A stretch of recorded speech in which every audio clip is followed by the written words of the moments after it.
আমি না আজ পর্যন্ত আমার বাবা মায়ের ভালো ছেলে হতে পারিনি।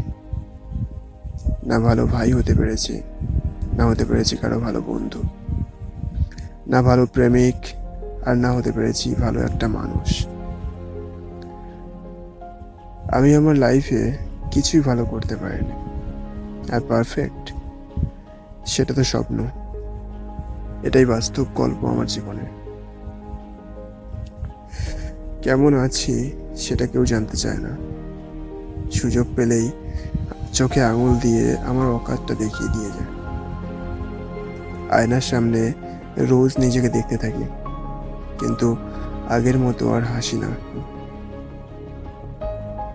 লোকজনের সাথে বেকার টাইম স্পেন্ড করা বন্ধ করে দিয়েছে, সবাইকে এন্টারটেইন করা ছেড়ে দিয়েছে।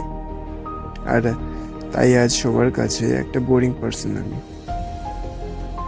সবার মুখের উপর সঠিক জবাব দিতে শুরু করেছি। আর আর তাই আজ আমি নতুন একটা নামও পেয়েছি।